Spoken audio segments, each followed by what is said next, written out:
Shorty said she coming with her brethren, cause she saw a young nigga pull up in the Rover. Now she said she wanna come over, yeah, but I don't want no love. I just wanna make the moolah la, yeah, the moolah la. I just wanna make the moolah la. Go home all screaming ooh la la, yeah. Shorty said she coming with her brethren, cause she saw a young nigga pull up in the Rover. Now she said she wanna come over, yeah, but I don't want no love. I just wanna make the moolah la, yeah, the moolah la. I just wanna make the moolah la.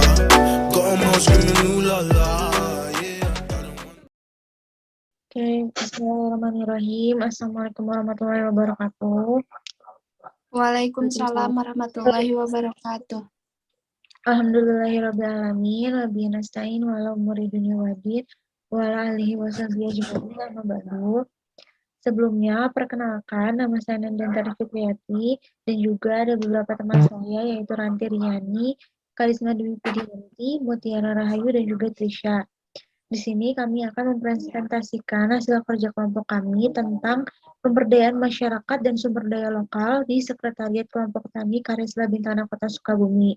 Sebelumnya kami telah melaksanakan wawancara dengan salah satu owner atau pembangun bisnis yang ada di Bintana Kota Sukabumi, tepatnya di daerah Sudajaya Hilir. Maka dari itu, ini hasil kerja kelompok kami. Yang pertama akan dipaparkan oleh Mutiara Rahayu. Padanya dipersilahkan. Yang pertama yaitu ada pembangunan nasional tidak dapat dipisahkan dari pemberdayaan masyarakat. Karena tujuan adanya pemberdayaan masyarakat adalah untuk pemberian bantuan stimulan untuk menunjang masyarakat yang kurang beruntung. Pemberdayaan di Sekretariat Kelompok Tani Karya Bintana Kota Sukabumi pada dasarnya harus dilaksanakan secara optimal dan terarah agar dapat memperbaiki keadaan ekonomi sekaligus mampu mengangkat kondisi ekonomi masyarakat miskin yang ada.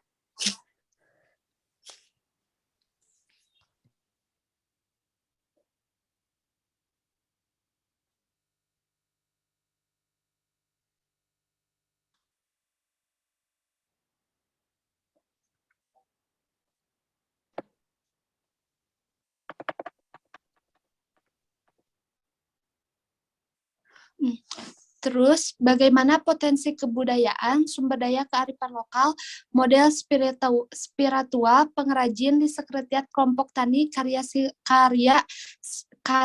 Bintana di Kota Sukabumi.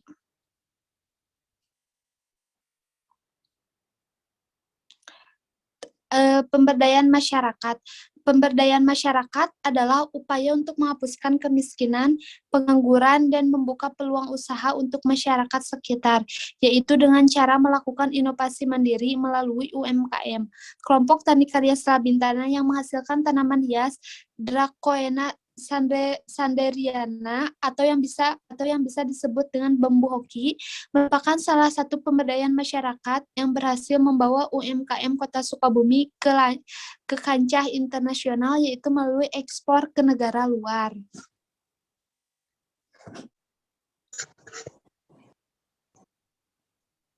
Selanjutnya yaitu kelompok tani Karya Bintana Kota Sukabumi. Kelompok tani ini adalah kumpulan petani atau peternak, pekebun yang dibentuk atas dasar kesamaan kondisi lingkungan dan keakraban untuk meningkatkan pengembangan usaha.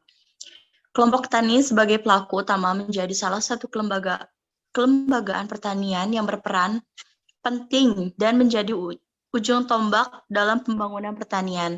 Kelompok Tani Karya Bintana adalah salah satu UMKM yang sudah maju dan berada di Sukabumi. UMKM ini hadir untuk memecahkan masalah seperti kemiskinan, pengangguran, dan untuk menciptakan lapangan pekerjaan baru untuk masyarakat di Indonesia agar terciptanya pemulihan ekonomi. Next. Di sini ada ciri kelompok tani sebagai berikut. Yang pertama adalah saling mengenal, akrab, saling percaya di antara sesama anggota. Yang kedua, mempunyai pandangan dan kepentingan yang sama dan dalam berusaha tani. Ketiga, memiliki kesamaan dalam tradisi, pemukiman, hamparan usaha, jenis usaha, status ekonomi, maupun sosial. Yang keempat yaitu ada pembagian tugas dan tanggung jawab sesama anggota berdasarkan kesepakatan bersama.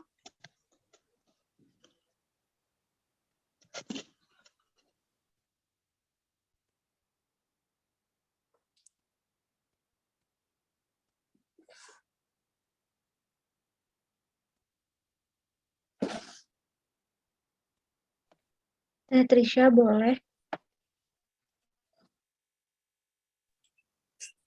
Baik, selanjutnya ada potensi kebudayaan dan kearifan lokal. Di Sukabumi sendiri banyak sekali kebudayaan yang berkembang di masyarakatnya. Salah satunya ada dalam kelompok tani, karya Salabintana, Kota Sukabumi. Di sini tempat berkumpulnya para pelaku usaha tani khusus bambu haki atau biasa dikenal dengan bambu suji. Suji yang berkembang di sini bukan suji yang biasa digunakan untuk bahan makanan, melainkan bambu yang sengaja dibentuk untuk menjadi hiasan. Menurut Ibu Mimin, selaku pendiri kelompok tani karya Salabintana ini, kebudayaan yang berkembang di usaha ini yaitu semua bahan yang digunakan tumbuh dari tanah Sunda dan tidak mengambil dari luar. Jadi kebudayaan Sunda masih melekat walaupun bambu haki udah beredar di pasar dunia.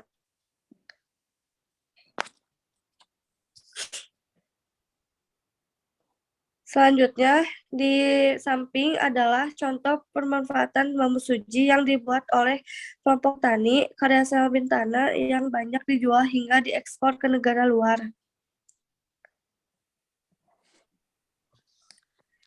Baik, selanjutnya adalah sumber daya. Pengelolaan sumber daya alam yang baik akan meningkatkan kesejahteraan umat manusia, dan sebaliknya pengelolaan sumber daya alam yang tidak baik akan berdampak buruk.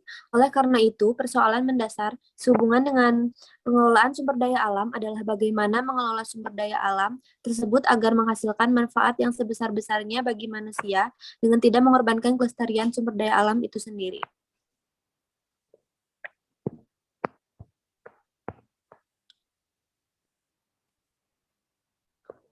Selanjutnya, untuk sumber daya yang berada di kelompok tani karya Salabintana Kota Sukabumi sendiri sangat berlimpah.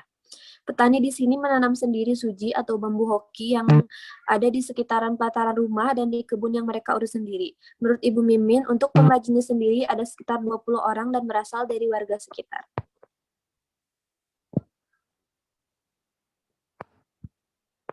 Kemudian ada model spiritual. Spiritualitas menerjemahkan kebebasan eksistensial manusia, mencakup kesadaran individual dengan latar belakang budaya dan agama.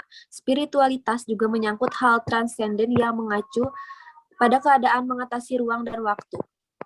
Jadi, spiritualitas adalah cara berada dan mengalami yang datang melalui kesadaran akan dimensi transendental, dan hal itu dicirikan oleh nilai kesadaran bagi diri sendiri, orang lain, alam, dan hidup. Tanaman suji atau seringkali disebut dengan bambu hoki ini juga memiliki nilai spiritual, khususnya jika produk ini diekspor ke negara Jepang atau Cina. Selain itu, untuk hiasan ruangan yang mereka percayai akan membawakan keberuntungan, mereka juga seringkali menggunakan tanaman suji itu khusus untuk beribadah.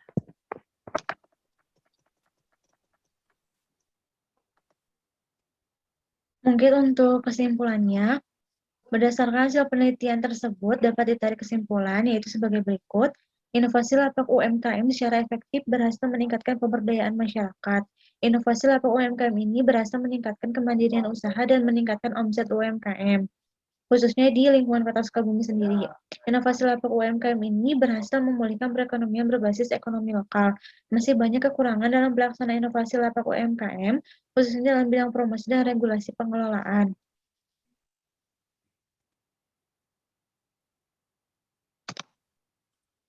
Sumber daya yang dikembangkan di wilayah Desa Sudajaya Girang Kabupaten Sukabumi ini sudah berjalan baik, dan tentunya adanya lapangan pekerjaan di wilayah tersebut sangat membantu masyarakat sekitar untuk mencari mata pencaharian.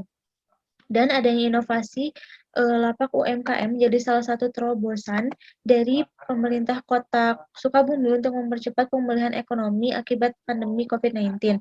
Dengan adanya lapangan pekerjaan di Desa Sudajaya Girang, Kabupaten Sukabumi ini, tentunya masyarakat sangat terbantu imbas dari adanya lapangan pekerjaan di wilayah tersebut adalah meningkatnya ekonomi masyarakat serta meminimalisir pengangguran yang tertera di wilayah tersebut. Mungkin cukup sekian presentasi yang dapat kita sampaikan. Mohon maaf apabila ada kekurangan. Wassalamualaikum warahmatullahi wabarakatuh.